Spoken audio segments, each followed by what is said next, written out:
1,000 better 1,000 stories. better stories. 1,000 better stories. 1,000 better stories.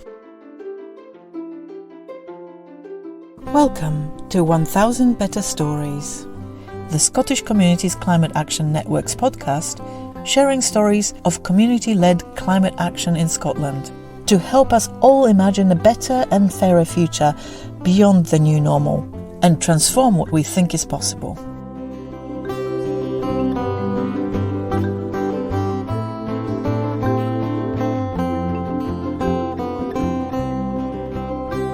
Hello, it's Kaska, one of your SCCAN Story Weavers. In today's episode, I talked to two amazing women in charge of the two Climate Action Hub pilots funded by the Scottish Government, Alison Stuart and Joan Lawrie. The pilots have been in place for around 2 years now, and they represent a new way the government plans to support community climate action across Scotland. So a pretty important topic for all of us involved in this work hands-on.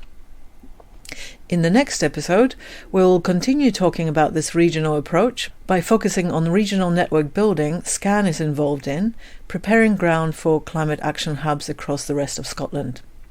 But today we hear from Alison Stuart, who is a hub manager of North East Scotland Climate Action Network, or NESCAN for short, and Joan Lawrie, who wears two hats, the project manager for North Highlands and Islands Climate Hub and the development manager in Thurso Community Trust.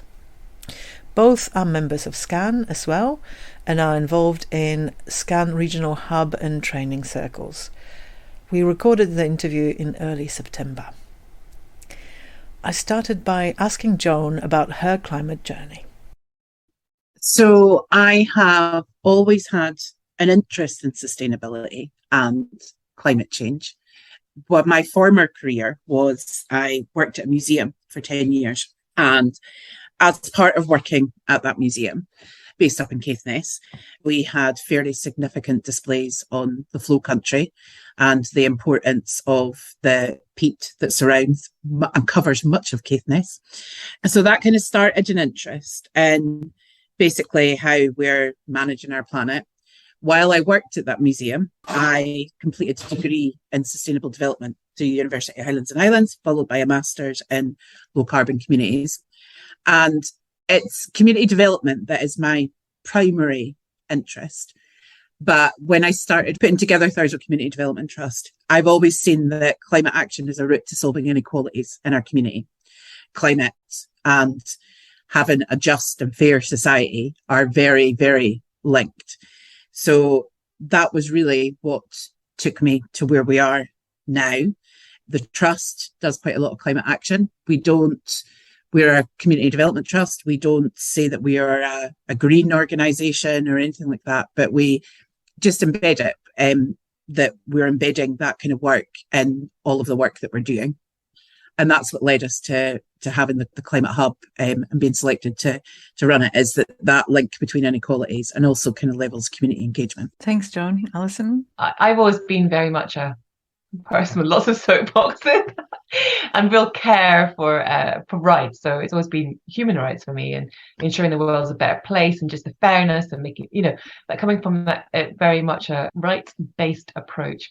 And I was researching and teaching in that as a lecturer in law, and I had some very small children at that time, and Avaz, who is like a kind of pressure group, a really effective one, kind of emailed out about Paris and said, okay, this COP, will you do something? Will you do a march and things like that? And at that point, I suddenly kind of really looked into the whole of climate change, and really hit me all of a sudden, like the urgency of it, and the fact that by the time my kids were getting ready to go to university, my eldest, it would be too late. And I thought, oh my God, I can't just say to them, oh, sorry, didn't do anything and the world's buggered. Whoops-a-daisy. I had to at least say I tried as hard as I could. And, if I succeeded, that's fantastic. If I didn't, at least I gave it my all.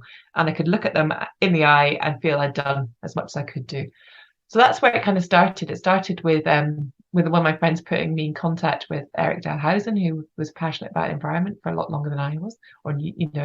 I've always loved like nature and it just all came together really. And we created Aberdeen Climate Action.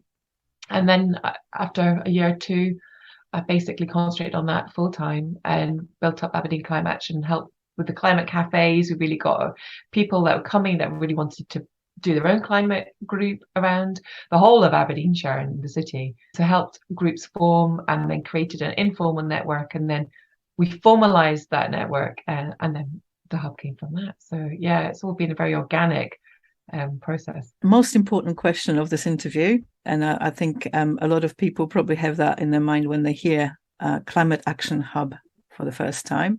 Can you please tell me, what is a Climate Action Hub? Do we even know yet, Alison? No. We're making it up as we go along. Yeah. We are the first two hubs, and the idea behind the hubs is that they have been created by the Scottish Government to assist communities to carry out climate action within their communities. But the format and what each climate hub is working on is dependent on the communities and the community groups and the community organisations that are within that region. So they are there to be very organic. We concentrate on what our members want to concentrate on what the priorities are for those regions. So at the moment, North Highlands and Islands Climate Hub, Caithness and Sutherland has got high levels of fuel poverty anyway, similar to Orkney and Shetland. And we're in an energy crisis. So we're obviously dealing with a lot of groups that are dealing with the energy crisis, and groups who are very positively looking towards long-term solutions, not just the short-term solutions that we might need this winter. But then Alison may be concentrating on completely other things. I think resilience has been something that's been quite important for Alison, whereas in Highlands, there is already networks that deal with resilience. So we're there to be very organic, but support and design development and delivery, I think, would be the keenest way that I can sum it up. But Alison might have more to add to me. Yeah, I mean, I think our two aims, which I think sums it up to some extent, is to, as Joan was saying, to support and develop community climate action and biodiversity gain, but also to be the voice of and for the community. So I find that a lot of my role is linking into all those little committees that say that, the third sector, the communities are involved, and they have absolutely no communities being involved, and ensuring that communities have a say. So it's very much that kind of like participatory democracy, kind of linking in communities with decision makers, and also enabling decision makers to hear the views of communities. I think that's really quite a vital role, and one that our members are very keen on us having as well. But also I was speaking to Louisa, who is our kind of key person at ScotGov yesterday, and she says, it's amazing you're a connector.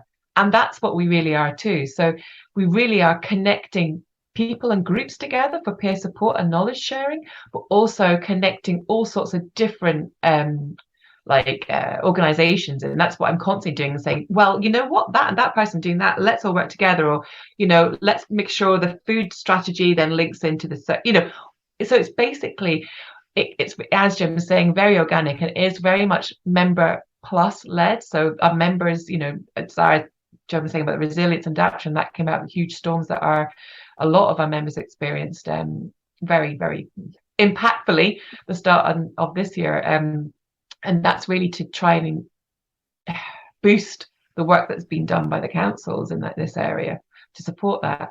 But, there's also that aspect of, it's not just our members, it's the whole of the community that we're there to serve. So how can we develop that and develop new groups, support groups that don't identify as community climate action groups to really have a climate focus and a sustainability running through them, which, I mean, Joan's been doing amazing work with the sustainability policies in different community groups and organizations.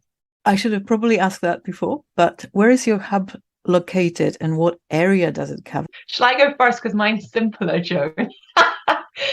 We're very simple. We cover Aberdeen City and Aberdeenshire. We officially cover the North Highlands and Islands. So that would be anything from Inverness upwards. So once you hit that Inverness city boundary, we are covering, that would be designated as the North Highlands. So Caithness, Sutherland, Easter Ross, Wester Ross, and Orkney and Shetland.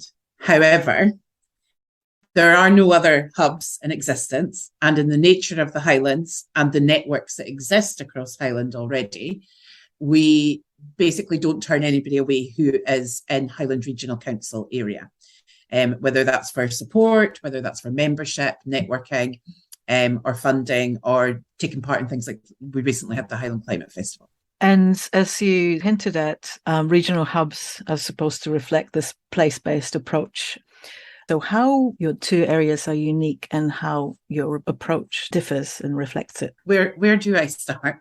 I think that there are commonalities between Orkney, Shetland and Highland, and particularly when you get to this northern tip of Highland in terms of Caithness and Sutherland.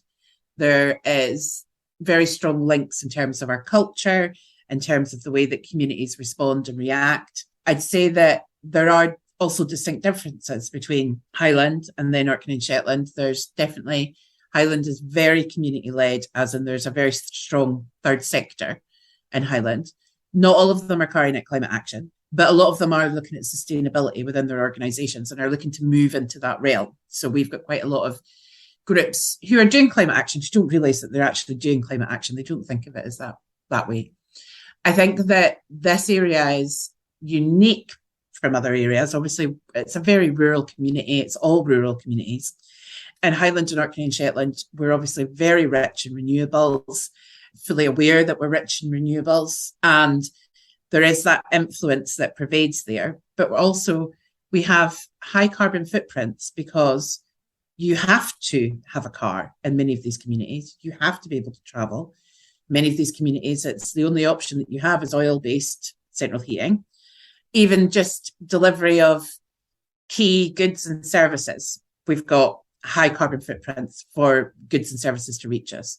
Quite often, even if you're running a community building, you will have the maintenance on that community building will involve somebody travelling from the Central Belt to service your lift to do something. But also there's a very strong and pervading sense of localism, which has been enforced even more during COVID, that people in these communities want to have more local resilience. They want to have more resilience within the things like the food chain.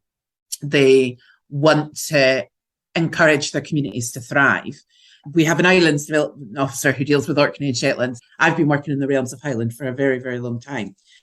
And I think that in Highland, there is a distinct difference in that strength within the community sector. There are a lot of networks that are there already. I mean, I think of people who live 120 miles away as my colleagues because there's that closeness within the networks.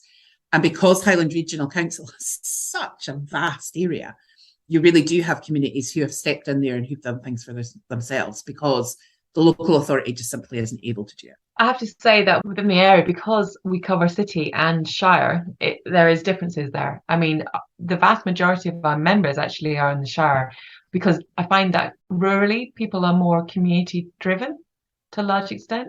So Aberdeenshire is very different. You know, it's got some towns, it's got a lot of, as Joan was saying in the Highlands land, it's got a lot of rural, like really quite isolated communities too, but not to extent it necessarily is in Highlands and Islands.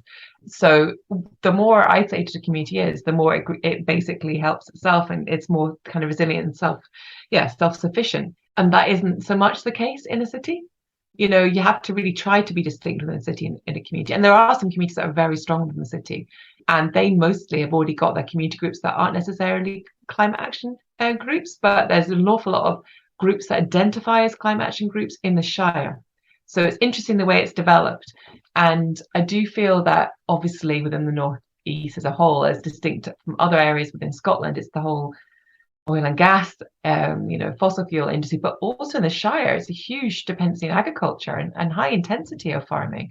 So you'll see that within the city and the Shire that's close to the city, the concentration is on the divestment and the transition from oil and gas. Whereas further into the Shire, you know, the concentration is on transition away from the current unsustainable agricultural practices to more sustainable practices. So there's a difference there as well. You have to be really quite aware of. And there's different priorities in different areas. But obviously, we're part of the just transition area now that the government, Scott Gov, is concentrating on. So, and that is really prevalent. We've got a lot of politics, like a lot of our members are activists as well. We're campaigning and we're driving for a just managed transition here in the Northeast. So that kind of stuff, that kind of level of political thing is quite, I think, a little bit different from what Joan's area maybe is like, because we have to be, because it really is right in our faces about the fact that oil and gas industry are here, and that's the main, fossil fuels are the main contributors to climate change. So can you maybe explain more about the government's Just Transition area? There's a Just Transition Fund which covers Aberdeen City, Aberdeenshire and Moray, and NESCAN Hub is really involved in all aspects of that. We, together with TSIs and Money for Moray, are doing a green participatory budgeting exercise. So 1 million of the 20 million of the Just Transition Fund has been allocated to participatory budgeting for communities. It's a capital-only fund, which has its own restrictions, and it's going to be coming live. I think it's opening in Moray so the 16th, next Friday, and then the following Friday it's going live in Aberdeen and Aberdeenshire. So we're busy working on the details at the moment, but that's really quite exciting for communities. Can bid in for money, and then the community decides which projects get the money. That's the whole principle of participatory budgeting. The other aspects are capacity building, so we need to work more on that, but there's going to be some money and work put into enabling communities to be able to bid into the main part of the fund for upcoming years. And we've been helping communities. So NESCAN members put in together with NESCAN Hub 7 bids. So we've been supporting that. And also we have been doing stuff with the main part of the fund and helping to encourage there to be a vision, a just transition vision. There's a lot of working on there. The official declaration of who got what in the Just Transition Fund, we're coming out on Monday. So more details will be available then about the successful bids. That's exciting. You both work in quite large geographical areas. How do you cope with it? How do you connect communities? How do you reach out? So getting on the road quite a lot, or getting on the rails. I mean, we're basically more of a virtual hub in that sense. So we have tried as best as we can to recruit within the areas that we're supporting so that we get a regional spread of staff. That's something that we've seen as being really, really important. Hasn't fully worked because we have 3 staff members who are based in Caithness, but that's our senior development officer and our membership and comms. And then we have an Islands development officer, and then we have a development officer who's currently based in Inverness, and we're about to have a Sutherland development officer as well. So that has helped significantly in having people who are based throughout the region. It's an odd thing in Highlands. We frequently have visitors here to Thurso, and they kind of go, oh, didn't realise it was quite so far away. And I'd already driven 3 hours from Glasgow to get to Inverness, and there was another 3 hours to get to you. But when you live in these very far north geographies, going to Inverness that's fairly standard practice for us. So going off to visit somebody in Golspie or Brora, it's fairly standard practice to do that. The explosion of Zooms and Teams has very obviously helped. It's so much easier to key into. We go to things like a lot of community council meetings because they're still meeting online. And that makes that so much easier that we don't have to be travelling in the evenings. It's a different thing in Highland. When you live in Highland, you get used to, you're going to have to go 120 miles to do anything really. So yeah, we don't really think too much about it, but it's the connections via the virtual world, that definitely helps. Yeah, I totally agree. I mean, although we have got a physical office, we don't tend to be in it that often.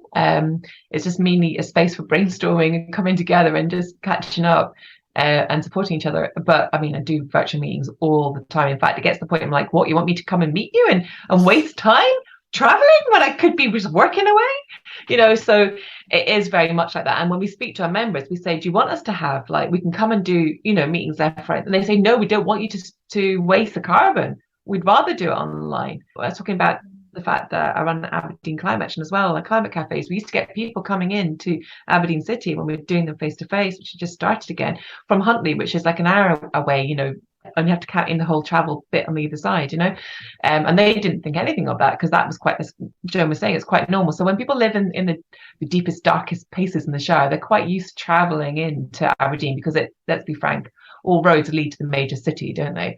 Unfortunately, in a lot of respects. So it is that matter of virtual connections, but also you going to places as well where you can, and linking in with the current community groups and community councils, the current kind of structures, to just ensure that linkage. That's quite important to do that once or twice, just to get that kind of real connection. And then it's virtual, really. Yeah. What is a typical day or a week in the job of a climate hub manager, just to give people more of an idea what you guys do? If I start, I might never stop, Kaska.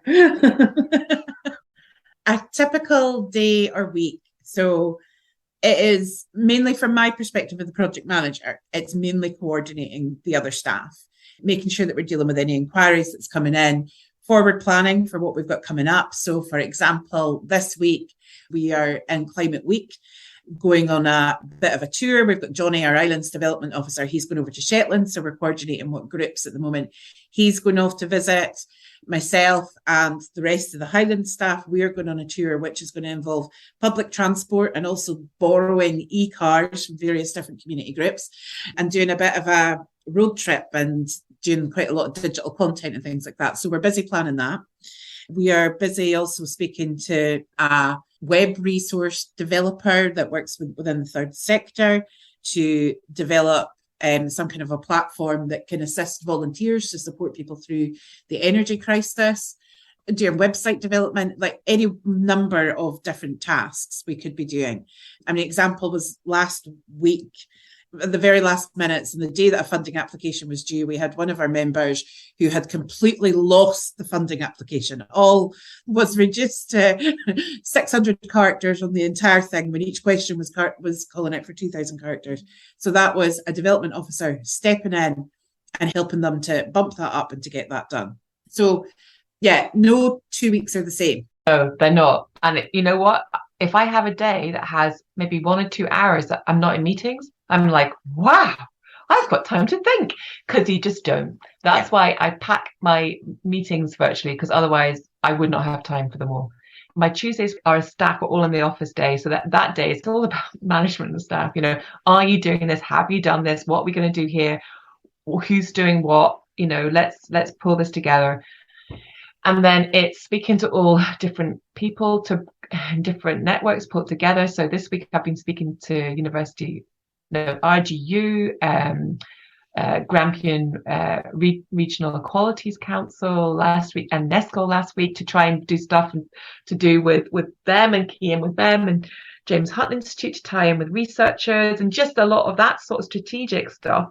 Last week we had an adaptation resilience event, which was really great. So that was a lot of like rehearsals, checking that everything had been done, just making sure it was all there. And then I do a lot of speeches left, right and centre for like conferences and this and that. A lot of PB discussion and brainstorming and meetings. We've got our film. So our NESCAN film, Northeast Communities, Our Green Journeys, it premieres this weekend in Ellen and next weekend in Banchory, and then it'll be in Aberdeen City. So we had to look through the film, check the edits, make sure that everything for all the kind of stars were coming along for Q&A sessions, so it's just that oversight, and you get pulled into a huge amount of stuff, and it can be quite last minute, a lot of it too. So I think like, oh my goodness, next week's looking not too bad for meetings. And I know that by the time it comes to Monday or Tuesday, I'll be in a usual position of having absolutely no time to think and breathe, and definitely not have little breaks. So it's full on, varied, and a lot of staff management. Yes, well, thank you for making time to chat to us as well in amongst all that chaos. I think you sort of touched on this already, but if you can specifically talk about what kind of support you provide to the local communities to help them with climate action and beyond. It's very much individually led. So what support do they want and need? With like, we're here, come and ask us anything and we'll signpost you. And if there isn't any support services that we know of, then we'll provide you with that help. So for instance, if a group needs to get funding, then we've got a funding officer that will help with the funding.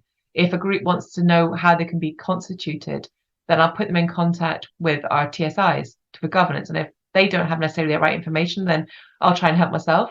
So you get a lot of different things, or you might have people saying, well, I don't know much about this, and say, well, actually, that's a good idea. We'll create an event for that. Or people coming in and say, for instance, RG saying, well, we've got this research project and we really want communities to be involved. Is that something you can help with? So you have a lot of different ways in which you really provide support. I mean, Joan mentioned their climate festival. We've got Climate Week Northeast that we organise each year. So, you know, it's helping groups to really showcase what they're doing, and it's also been that comm centre of putting stuff out there for them to actually know all these events and things going on, but also what other people are doing, and it's providing a mechanism for peer knowledge and support. You know, so putting a lot of resources on the website, but also having meetings like for members that people can come along to, creating working groups so that people can chat to each other about stuff. And it's just being really flexible about what people come to you with. It's that simple, really. Try and put in place a lot of resources that people don't necessarily need to come to us, but can find it on our website. Yeah, it's kind of not about reinventing the wheel and being that signposter, and different groups have got different levels of needs. Sometimes it's just been a critical friend for a funding application. Other times it can be actually trying to source funding and really working it through with a group. We try very hard to be responsive and make sure that we're putting on workshops and events. So a really good example of that was when the Investing in Communities funding was out from the Scottish Government, and we suddenly had a lot of groups who had received funding in the past but weren't doing any form of climate action. That criteria was completely new to them. So actually sitting with those groups and working through and them discovering, it's like, oh, that thing that we do is actually climate action. And yes, there's various other initiatives that are happening across Highland and the islands. So there are carbon neutral islands that have been selected in Orkney and Shetland. So Johnny, our development officer, is working quite a lot on that's just work that's getting going. There's a regional land use partnership, which has been trialled in Highland as well for the Northwest 2045. So we work with them, supporting that. And also climate action towns in Alness and Invergordon. One of our development officer that's based in Inverness actually does quite a significant amount of work with Alness and Invergordon. But as well as that, like, we're doing quite a lot of work with the Golspie community, because that has been selected under Green Growth Accelerator funding to develop some form of nature-based solution to the flooding there. So, but sometimes it can be, just as that example I gave on Friday of last week, somebody who had just lost their funding application and it needs to be submitted by 5 o'clock, and we just dive in and help. Joan, can you explain the Investing in Communities funding a bit more? Investing in Communities funding is the main channel of Scottish Government funding now for communities. It's very much about reducing inequalities. That's what the focus is of the Scottish Government, and reducing inequalities within our communities. Basically provides core funding for organisations, and it's a kind of 3-year funding award. And this year, the Scottish Government, when Investing in Communities was open, it's asked for the groups that were responding to that to also be carrying out some form of climate action, that the work that they were looking to do was linked to the just transition. A lot of climate action groups in Scotland have previously been funded by Climate Challenge Fund, but that funding has gone into Investing in Communities. You know, the Scottish Government is trying to link the reduction in inequalities with how we're taking climate action within our communities. So you had 2 different sorts of groups who were trying to apply for it. Those who had been doing what they felt was climate action, and now they had to start thinking about what kind of outcomes they were looking at for health and well-being and reduction of inequalities. Or you had the groups who had just been solely focused on health and well-being and reducing inequalities, who were now looking to carry out some form of climate action within their applications as well. So quite a major shift in how people are thinking about the funding. What kind of community groups do you support, and how do you draw them into the network? So, I mean, the network was formed out of organisations that identify as climate action organisations. So that was our initial kind of membership, but now it's gone really far wider, and we want it to be anybody, so individuals or groups that want to be part of it. You know, it's that simple. And we want to have every group for their projects to either, you know, have a focus on climate action or be driven in a sustainable way. Thought about, you know, how can we do this in a circular economy way? How can we do this to reduce carbon, so that it's mainstream through all activities? So For instance, we have associate members, all the kind of universities and the councils are associate members. We have like schools, and we even getting like political parties wanting to be kind of like our members, which we're saying, okay, we'll have to think about that one, so we just want as wide a partnership as possible, really. But also it's really good because I think the wider the membership, the more that people can help each other, the more that there's an idea spread going on. So we're going out at the moment to really try and get all those community groups to join that don't identify as community climate organisations, for instance. If you're not like a charity or a social enterprise or a group, you're more of a business or a kind of public entity, then you can be an associate member. So you don't get voting rights, but you can still be involved.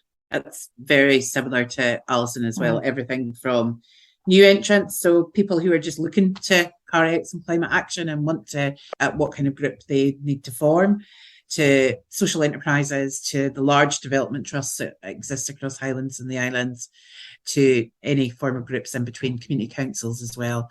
We've worked quite a lot with community councils. So how do you draw them in? I mean, what's the message you're sending out to attract people, especially those who are not very quickly then identifying with the climate action part of the hub name? Funding. It's an opportunity for groups. The Scottish Government did it with Investing in Communities funding, where you were expected to have some form of climate action embedded in what you were doing. If the Scottish Government has done that, all of the other funders are going to fall in line. They are all looking that you have got your environmental policies, having your net zero policies. Everybody is having to look at that. I would also say that it's not a hard sell at the moment to draw community groups into this realm, because we've been through COVID and there's that kind of pervading sense of localism. We're now going into an energy crisis. It is there.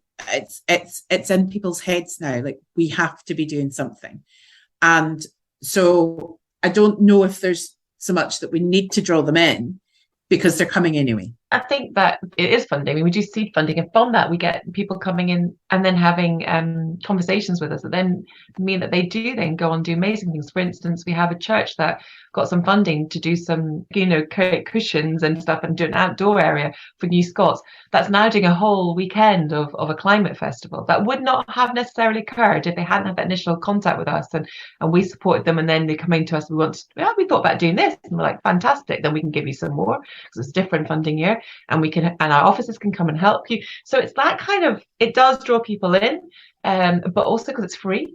It's free help. Do you know, like, why wouldn't you? And so it's getting visibility. Once you're visible and people see that you're another mechanism which they can gain help, then they're going to join, because it is free and because they get to know more of what's going on in relation to events and stuff like that, And the way you can gain visibility and show your use quite a lot of times can be through funding. Climate hubs are funded by Scottish Government.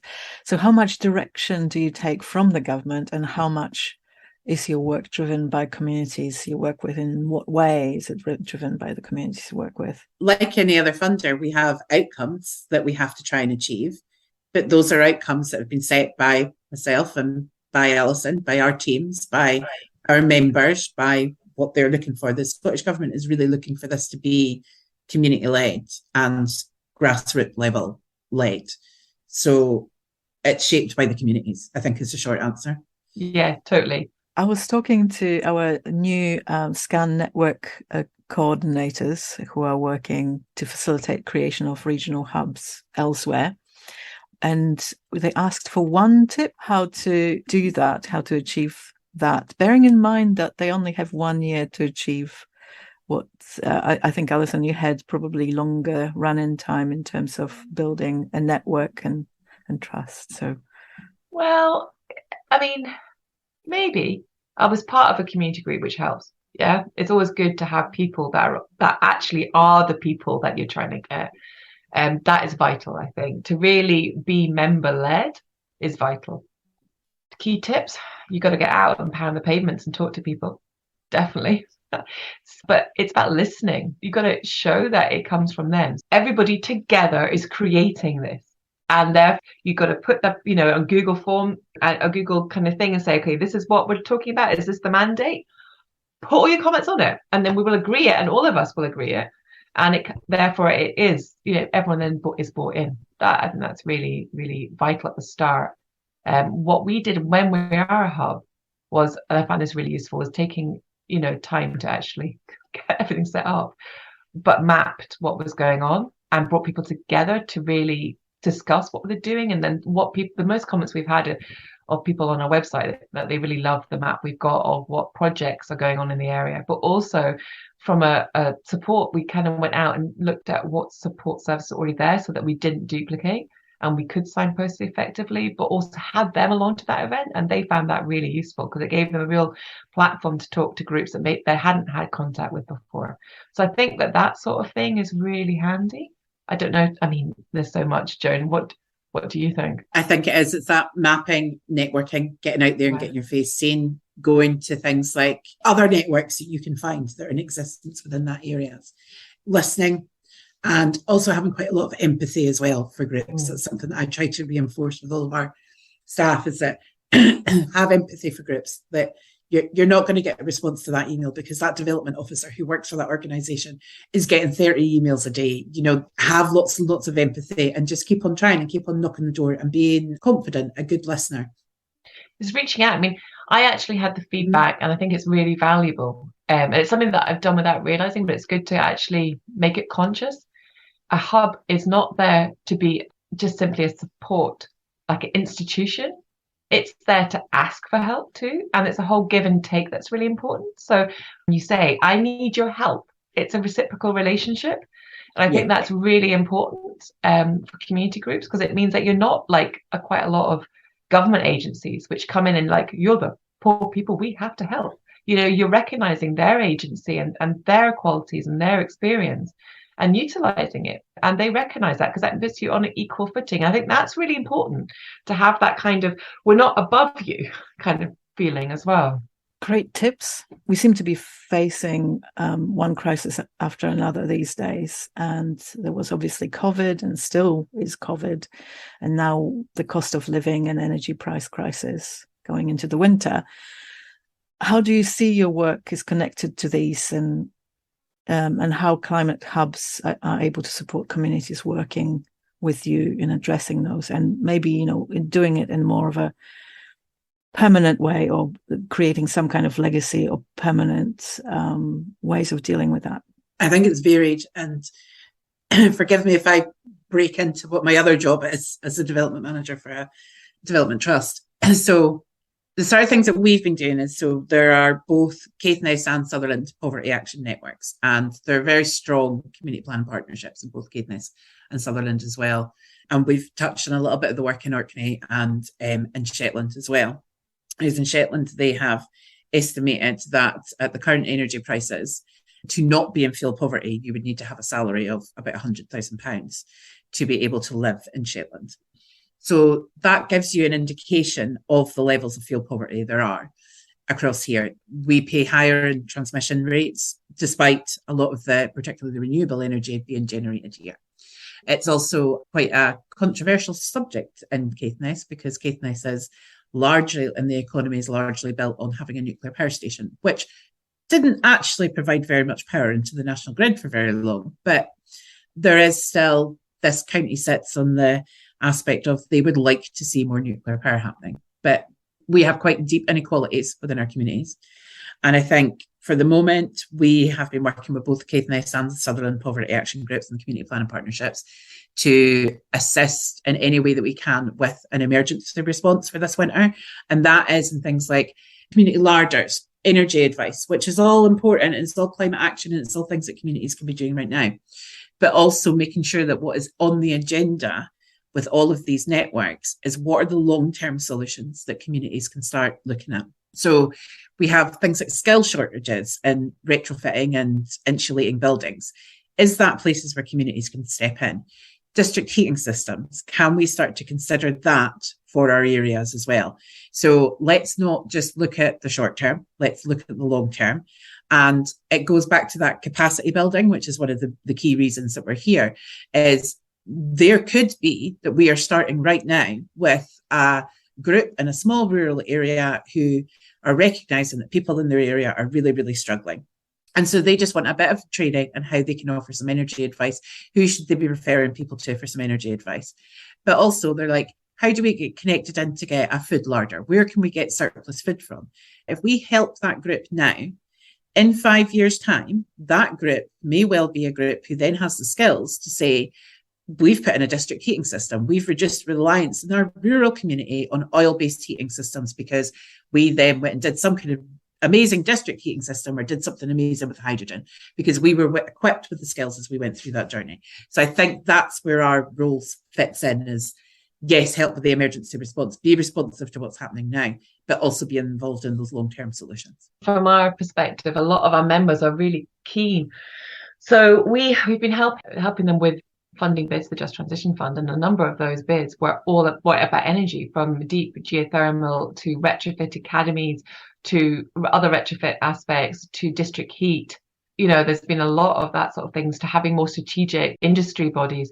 So our members really want, for us to be involved in the consultations. So, for instance, I've done quite a lot on the energy sprints that the government are doing for new energy policies, to go into formal consultation stuff, to also then be tied into the more practical stuff like Home Energy Scotland, what's going on, what can we do, to have events on things like retrofitting or tours on retrofitting and community power.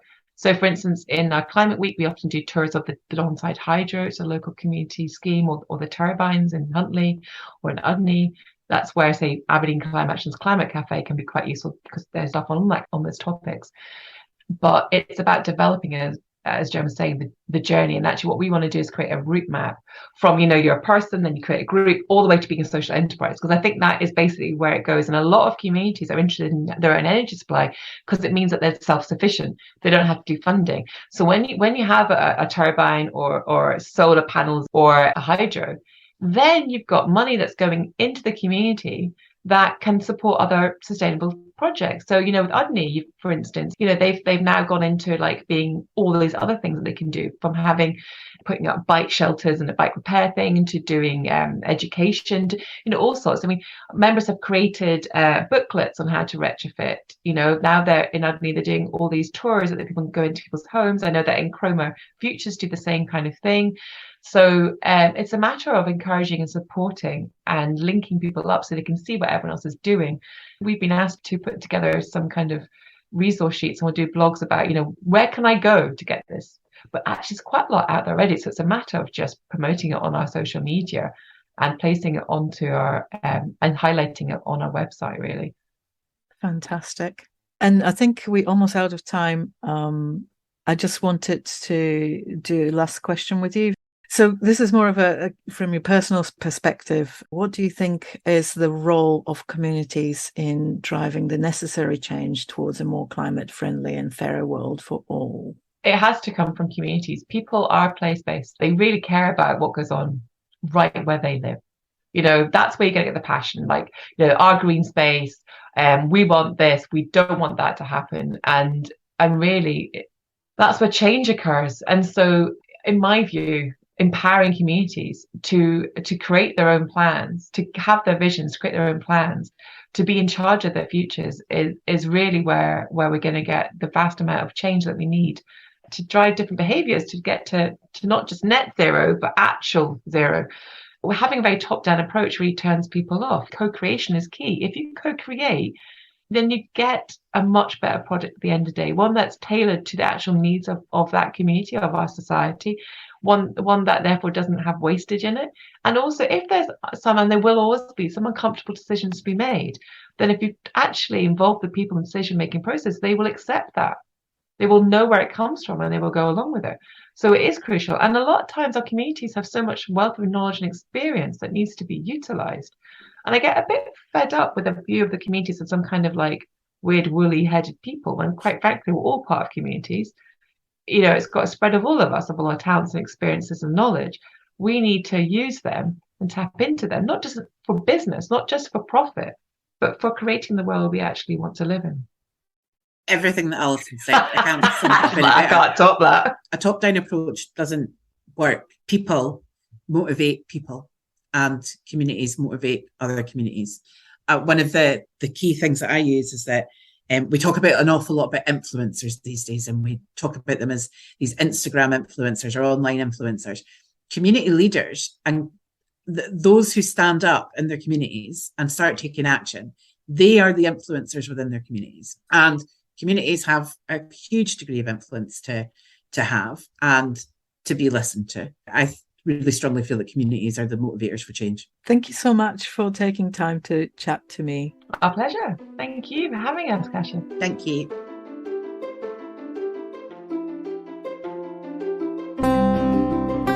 Thanks for listening. If you enjoyed this episode, please give it a like and maybe even a review. It will really help us reach a wider audience. If something exciting is happening in your own community, be sure to let us know so that we can help you tell your own story. Or maybe you would like to join our brand new Storyteller Collective. You can drop our Story Weavers a line at stories@scottishcommunitiescan.org.uk. To keep up to date, check out our website at scottishcommunities.org.uk or find us on Twitter, Facebook or Instagram, or simply sign up to the newsletter.